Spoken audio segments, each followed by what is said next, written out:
So good morning, everyone. Thanks for coming. This is Interview with an Entrepreneur. Here is a living, breathing entrepreneur sat next to us here. And I had an idea to do this session because Guru and BPOC have a public-private partnership. And over the course of, that was the result of an initial conversation, a breakfast meeting that Paul and I had where he said he wanted to get into the museum world. And so I watched him take Guru, who they have a booth upstairs, they have a bunch of installations in museums, and I've seen him take this organization from zero to where they are right now, and I've learned a huge amount from him in just his whole philosophy about kind of business and his views on the museum community. So when we all talk about strategy and digital strategy, these are the types of things that we talk about: relevancy, remaining sustainable, being, I don't know what happened there, being nimble, entrepreneurial. What does that really mean? And I just think there are a whole bunch of lessons that we can learn from this kind of business-minded approach to the stuff that we do. In some respects, it's a bit of a self-referential session in that it's kind of an experiment. I haven't seen a session like this, and I was hoping for like a soft couch talk show style approach, but that's not going to happen. So just one word about vendors. I know there are some vendors in the room. Vendors are not the bad guy. They're very useful people. They have a field-wide view of the things that we are doing. Customer service is very important to them. Despite what you think they're trying to rip you off, that is not the case. And our community really relies on them. Just not only MCN, who's getting massive support from sponsors. That's the only way we can put on this conference, but also broadly in the community. And so we need a lot more public-private partnerships. Like I said, I have one. There's a couple of sessions going on right now. I know SF MoMA having a public-private partnership session with Detour. So I know, Paul, you just wanted to weigh in on this whole issue of public-private partnership. So this is Paul Berg from Guru. Hi, everyone, and sorry for my voice. I'd like to say that I was in Cleveland last night celebrating the big Cubs win, but I think this is just proof that what my girlfriend says was I talk too much. And so, yeah, just to touch on that, we sort of hate the word vendor, and we've really tried to approach the whole space in a different way. That I don't let anyone at Guru refer to the people we work with as clients. I think that's sort of the wrong view. We're not, I think of, I know a lot of lawyers, and they have clients, and they like to bill their clients, and this and that. We like to align ourselves with our partners. So I guess just. Right. So these are the kind of qualities that I picked out from as I kind of watched Paul do this stuff, and I'm going to kind of get into this interview and kind of cover these things. Incredibly motivated, obscenely optimistic, very opportunistic. They don't see barriers, which has been a real lesson to me, because the museum community is one that always likes to kind of dwell on barriers. They are pattern recognizers, and this was a phrase that I heard Steve Case say about his kind of fundamental quality of an entrepreneur is recognizing patterns and doing something about it. He takes risks, and I'm going to get him to talk about some of the risks he took, and he has experienced, even over a year and a half, he's experienced some failure, and I want him to talk about that, because we don't talk about that enough. Problem solver. Always asking questions, and I think I'll start with the breakfast meeting we had with Paul, where I did my utmost to talk him out of doing what he wanted to do. So embracing failure, just doing it, and questioning assumptions. So Paul, give us a brief history of why you set up Guru, and then talk about those conversations we had when I tried to talk you out of it. Well, and my background is not in the museum space at all. I come from a finance background. I was a trader in Chicago, and I was fortunate enough to do well enough where I got to start investing in other companies, and I started my first company at 17, which was a failure in itself, but every time I failed, I've learned from that. And then I was I'm the youngest of 8 kids, and so I'm closer in age of some of my nieces and nephews than I am to some of my siblings. And so I had a niece and nephew in France going for a year of college. And so I went over, I took them to Rome for their spring break. And as everyone does, we went from museum to museum to museum.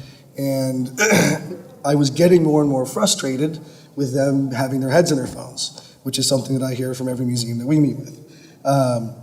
And I kept offering to do some of the audio tours, the headsets, and my niece said no because she thought it was gross. 1,000 people touched it before, which, again, was just frustrating. But then we were at the Coliseum, and I finally just got really angry with my nephew, and then he made me feel foolish. He turned his phone around and he was Googling information about sort of what was relevant to him and where we were standing. And that was when it sort of occurred to me that while what we were looking at was so amazing and it should be archaic, that nothing had really changed in 70 years in a lot of ways. And so when you sort of see things like that happen, and again, it was over and over again at each place we saw, these are some unbelievable museums, we saw an opportunity. So I started researching the space and just sort of trying to understand what was out there, kept seeing the same things over and over again, that a lot of sort of technological advances would sort of come up and then fail, come up and then fail. And I got really lucky to get introduced to Nick. And so we had breakfast, and I gave him my quick spiel, and he turned cocked his head at me. He said, I'm very, very skeptical. And he spent the next 45 minutes telling me every reason why it couldn't work. And I think Nick will tell you now that when he left, he said, I think he liked me, but he said, I think I crushed his dreams. Sure enough, for me, I said, you probably saved me a year of massive mistakes and a lot of wasted money.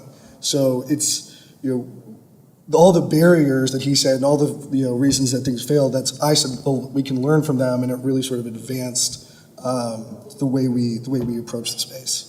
And that's really this whole issue of questioning. It was more than breakfast. I kind of laid everything out. I named all the companies that had come before, mobile apps, how they'd failed, and and this is why I have questioning up here. Just questions, every possibility. He'd go away, he'd come back and say, okay, so that issue you talked about, here's what I think, how do you think if we approach it in this way?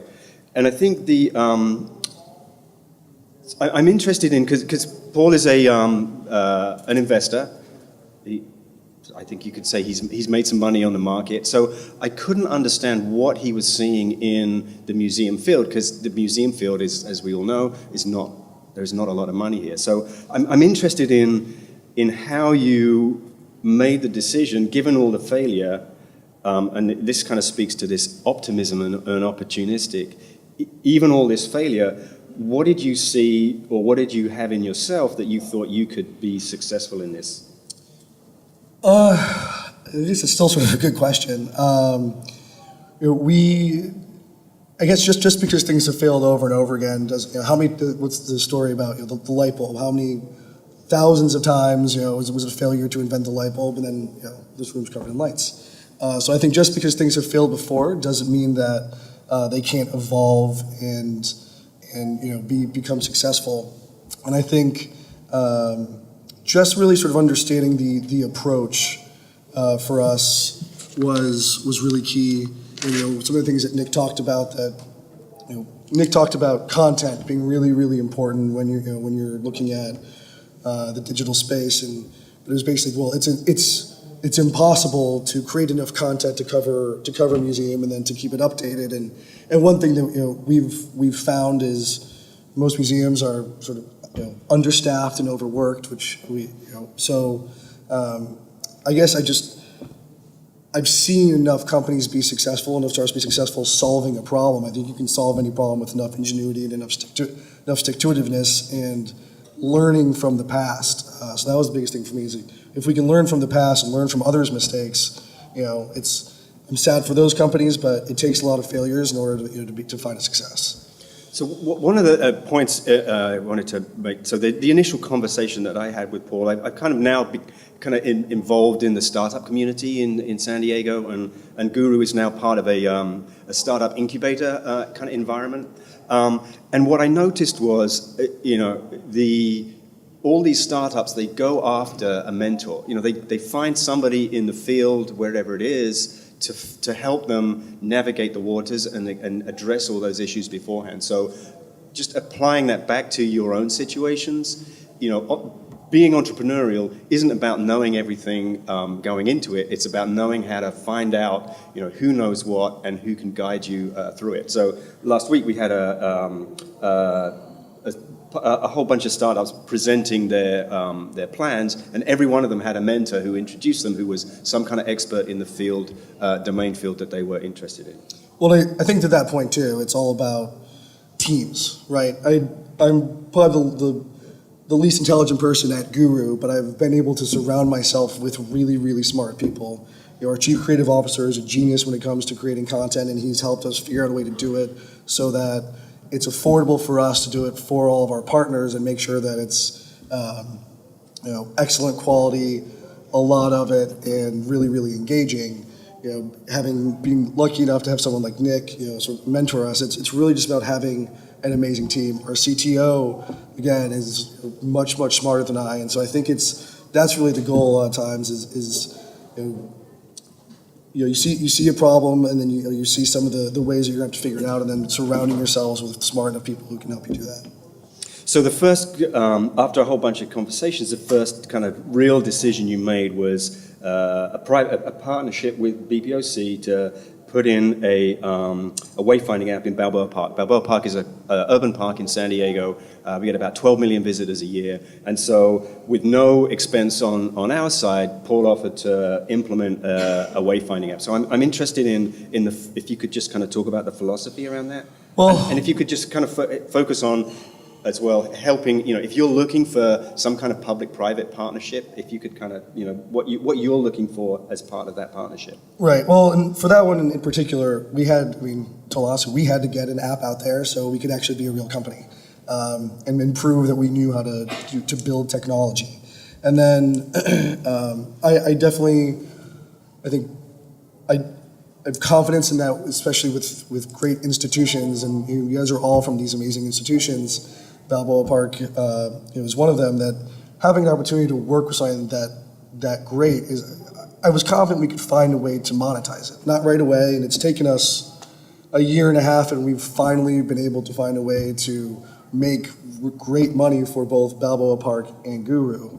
And so it was a long-term investment for us, but that's the way we approach it. When we look at partnering with each institution, we charge nothing up front. So the way I look at it is like any other investment that I'm even making in my private life is I'm going and I'm investing in your institution. Guru's investing in your institution. And we won't make money basically unless this is successful long term. And again, so I think having that partnership mentality and sort of belief that you can. Another good example is I work with the San Diego Museum of Art, and again, it was one of our first partners, and we had to give them a great deal, but then they moved on to our traditional business model, and now the COO called me the other day, so excited because their experience has been so successful, they've now had several people ask them to sponsor it. And so again, I think that's a different point, but getting these things built a lot of times and proving how great they are makes it a lot easier after the fact if you have something great to show than trying to sell a dream up front.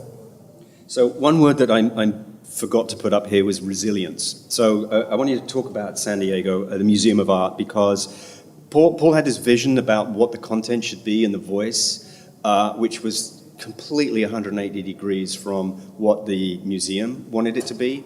And I know and I don't know whether this was planned or not, I know you probably took it further than you knew that they would accept, so you could kind of pull back. Because the content on the app is very, it's for young people. I mean, it's not your traditional academic thing. It's a very, I don't know what the word is, but... Well, and again, I think this was... The battles you had to fight, if you could talk about Right, this. well, and just the philosophy behind it was that I'm reasonably intelligent, somewhat well-educated, and I've always sort of been terrified to walk into an art museum. And just because I don't feel like I know anything, I'm not educated about it. And so it was sort of an experience that made me feel stupid a lot of times when it was something I really wanted to enjoy. And a lot of and this isn't everywhere, but a lot of the content that we experienced was written by a PhD for a PhD. And so we saw the beautiful thing about technology is you're not bound by a wall label. You can have several things that appeal to several different audiences. So we said, you guys are already doing a great job with the content you're creating for your target audience. What we want to do is help you bring in a new audience and have people experience art a different way. And so the content that we approached them with was much more story-based storytelling, not dumbing anything down, but just finding great stories. And the best example I can come up with was nothing specific, but remember the COO gave us a tour around the museum, and by the time we left, I was like, oh my gosh, I love art. I was so pumped up, and it's pretty much the same tour he gives everyone he wants, to donate money. But I was so surprised, I felt so passionate about the art when I left, and then I walked back in there the next day, and I called him, and I said, nothing you told me is anywhere for anyone to experience here. And he's like, that's really true. And so it was a lot of those. So it's even stories that they tell, but not necessarily to everyone. So our approach was to make the everyman's VIP tour from a content perspective. And the blowback was massive from, especially the curatorial team did not appreciate us coming in at first. And it was touch and go there for a while, and then we had a champion for Guru with the COO there, which we were very, very fortunate to have. And he really believed in what we were doing and saw a need to appeal to a wider audience so they could, their average member's age was over 70 years old. They said, we need to get younger people in here. So we were lucky to have a champion with him. We just continued working with them, finding processes that worked for everyone, until we found just a way to work together really well. And it's come, so full circle that we get called now to do even more than we're contracted to do at this point. And they said, the curators now ask us, will you please include some of your content in the app in our traveling exhibits? So it probably took a solid 9 to 12 months though with that. I mean, that's the biggest challenge that we've had. And part of that was our first one, right? So the first one's always going to be the most difficult. And I think part of what is amazing to me was Paul shared with me some of the emails from the curatorial team, which were pretty insulting and disparaging. And I was just amazed that he just kept going. And that's part of one of the fundamental things that I wanted to kind of get from you is, why did you keep going on that?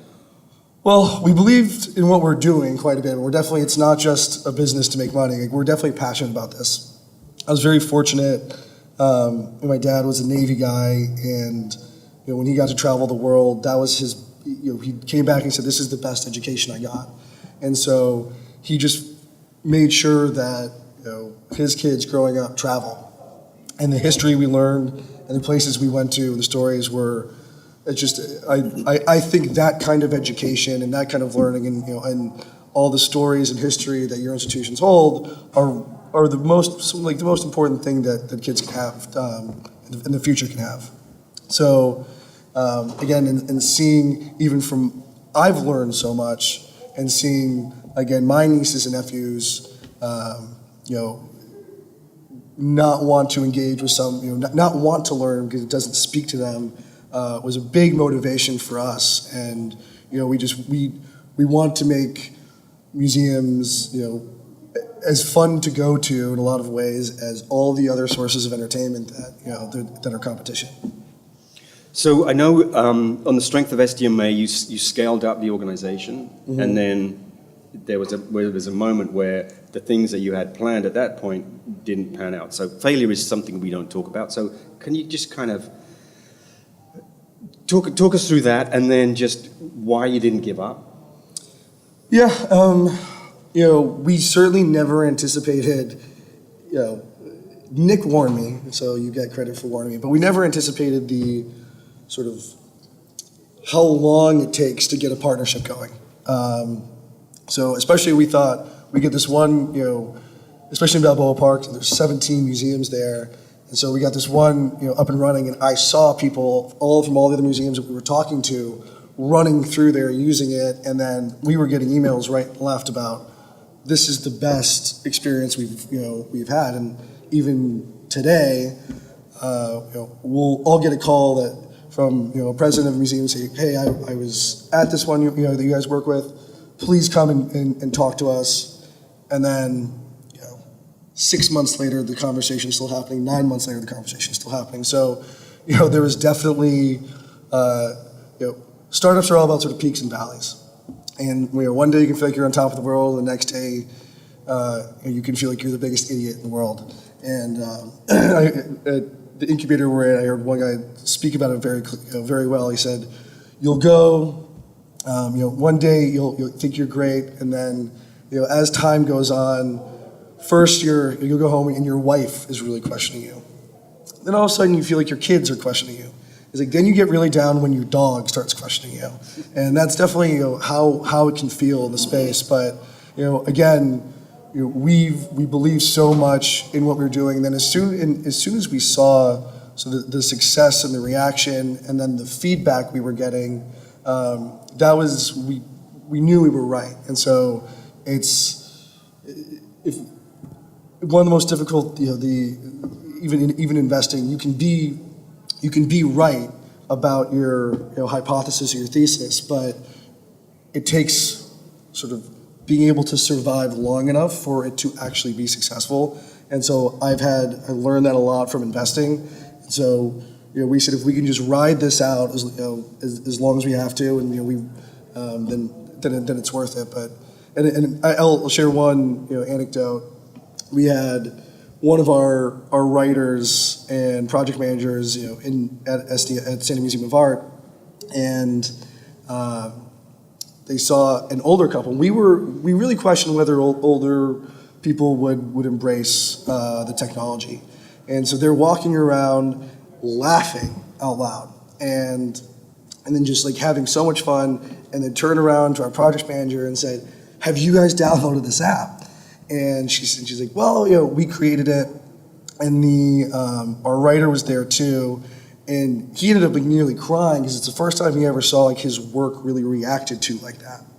And so they wrote us a letter, and they said that there was a couple from Chicago, and the husband basically, when they go to art museums, sits downstairs while the wife goes through, because the wife loves art museums, but the husband didn't. And he said, anytime you guys have something, he's like, any museum that has this, we'll go to. So it's hearing those stories, those sort of, you get those warm fuzzies that, push you through some of the harder days. So what's going on? Because taking risks is something we need to do more often. So when you're doing something that is risky, are you mapping out what all the contingencies are, or are you just kind of hell for leather? I believe in this so much, I'm just going for it. It's a combination of both. Paralysis by analysis doesn't work well. What I found, and I try to minimize any risk we have. We've been approached about some other projects, like doing this huge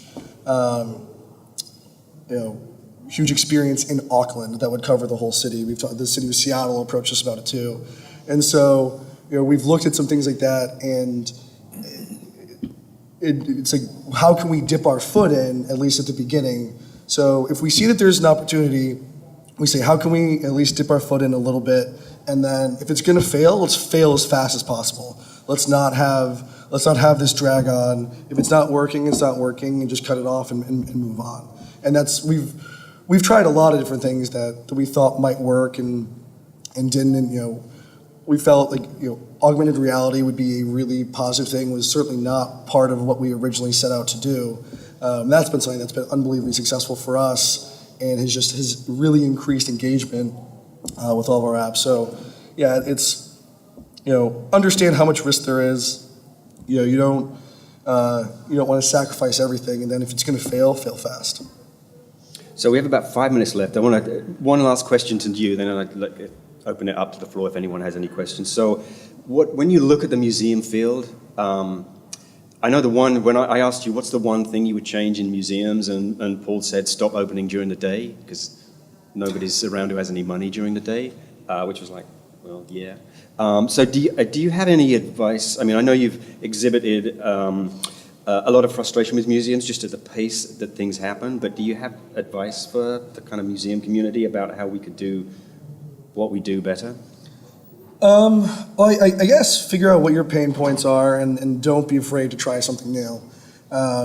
There's we encounter a lot of fear, right? And I guess, and fear can be good, but can also hold you back, and learn from each other, right? That's sort of that's probably the more, I can deal with the longer sales cycles, that's fine. But one of the things that frustrates me more is that's like, well, we've seen 20 other museums make this exact same mistake, learn from each other, and that's why these places are great, and there's so much to talk about that. But then, and especially in the app space, it's like we talk about learning from each other, but then I'll see 10 more museums build an app that only has your hours and directions. And it's like that hasn't worked over and over again. Let's try something new, and again, just be open to the fact that just because something hasn't worked before doesn't mean it can't again. And whether it's a guru or someone else, find partners whose interests are totally aligned with you. Find people that are passionate about what you're doing. The one amazing thing about this community is it's a group of unbelievably passionate people. You guys all care so much about your institutions and what you do. And that's really special. You don't find that in a lot of spaces. You don't find that in the investing community a lot. You don't find that with attorneys or anything like that. So it's find partners and find people that I guess that feel the same way.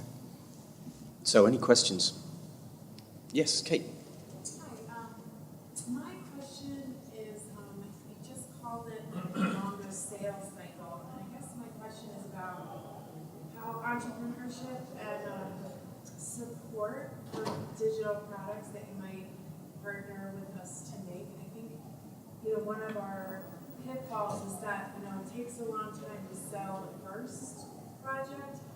The second project, that's even a longer sales cycle a lot of times. And I just want to hear your thoughts on what ends up, I feel my experience has been like, we work with a partner, there'll be a lot of fanfare about the first project.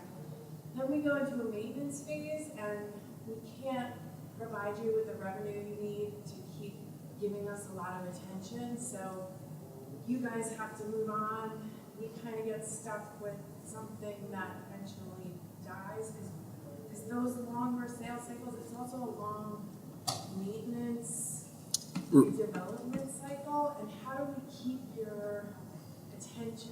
Yeah, flip the business model on its head, right? Instead of having to gather, and that's one of the things that we did, instead of having to go out and get funding for a project, and maybe it takes 6 months to get funding for, especially a technology project, and then all of a sudden this technology is not even relevant, right? Which, is a fear, and then what happens, it's frustrating when you buy a TV or a phone and 6 months later it's out of date. So we've tried to flip the business model on its head and say, we charge absolutely nothing up front. We try to take all the risk off of our partners so that we can get, again, it's an investment, so that we can get sort of the money longer down the line. So as we continue to pour money into R&D, all of our partners are getting the most updated technology. There's no reason to come back to us over and over and over again and say, can you update this? Can you fix this? One of the best examples of or case study that we've had recently about this working is, when Apple just released the new iOS 10, they didn't tell anyone that it was going to completely mess up how it works with any beacon, right? And so we've looked at if had someone just gone out, paid a ton of money to get beacons installed and programmed and all that, with no fault to anyone's, Apple releases a new version and it won't work. And so again, that's why we call it a partnership model. We've tried to flip the payment method on its head. Okay, we're out of time. If you want to grill Paul some more, he's Guru has a booth down in the exhibit hall. But if you join me in thanking Paul for his chat. Thank Thanks, everyone.